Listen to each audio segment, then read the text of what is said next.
Hi guys, it's Miss Debbie from the Appomattox Regional Library System. Today we're going to have a fun teen craft. We're going to make a loom and then we're going to make a wall hanging on our loom. So start off with a piece of cardboard and measure it about 2 inches bigger than how big you want your wall hanging to be. And then you're going to measure the other side, how wide you want your wall hanging to be.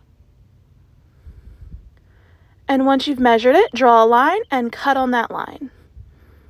Next, we're going to make the holes in our loom.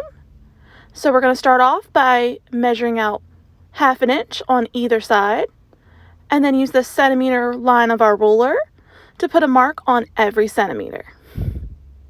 You'll want to do the same thing on the other side of your loom.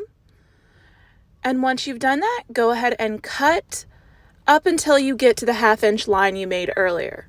And you want to cut at every centimeter line. Now we're on to step 2, and that is setting up our loom. You're going to start by putting a knot in whatever string you want to be the base of your wall hanging. And this string you won't see very much. And what you're going to do is wrap it around each little peg that you made, and then pull it back to the next peg. And go ahead and make a knot, and then secure it with some Scotch tape on either side. Now we're going to move on to the actual weaving of our project.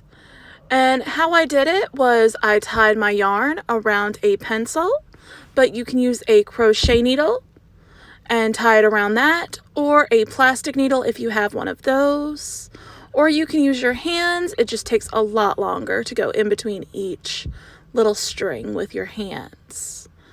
So you're going to thread back and forth, and you're going to alternate which threads go under and which threads go over.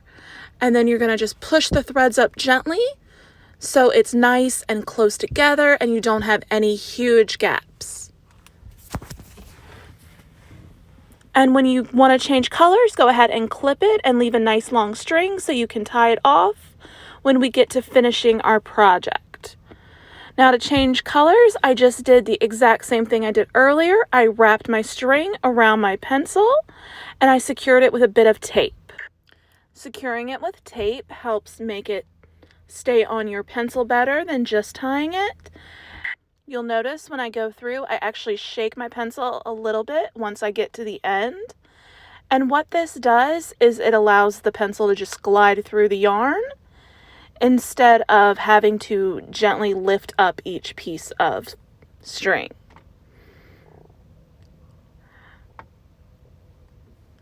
And when you get to the end of the color you're using, do make sure to leave that nice 3 inches of yarn just so you have a lot of room to tie off your yarn. Going forward, it's really just repeating the same thing over and over again, going back and forth and making sure you alternate which strands are over and which strands are under, and making sure to leave lots of room to tie off your yarn when you change colors. This is a really simple process, and this can actually be very relaxing once you get the hang of it. You just need to remember to occasionally push your yarn up so you don't have any large gaps.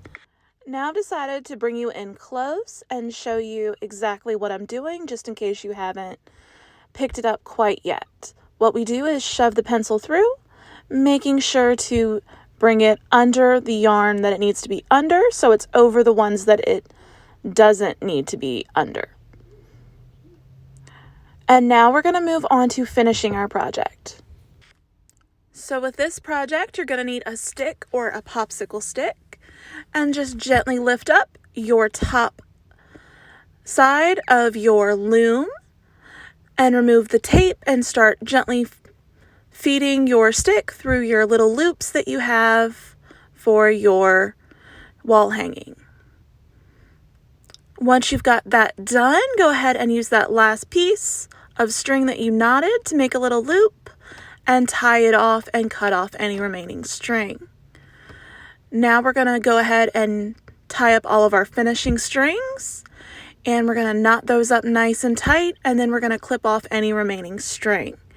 If you don't want to tie it, because it's a wall hanging, you can actually use tape and tape it from behind if you really want to. But I like the look of a nice finished piece, so I went ahead and tied mine. Once you have all those strings tied, it's time to do the bottom.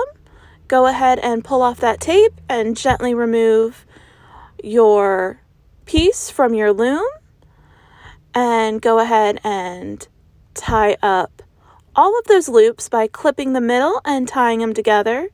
You will need to tie that little extra piece of string to one of your loops and tie it off 3 times instead of just the 2 pieces together. If you have a single sole string, you can tie it to the loops as well. Most of our strings actually ended up on the same side, so they were really easy to tie together. But if you have a few random ones, you can tie it back into the piece quite easily. Alrighty, and that is our final piece. You can also use the same method for making pot holders. You would just tie both sides instead of looping one around a branch.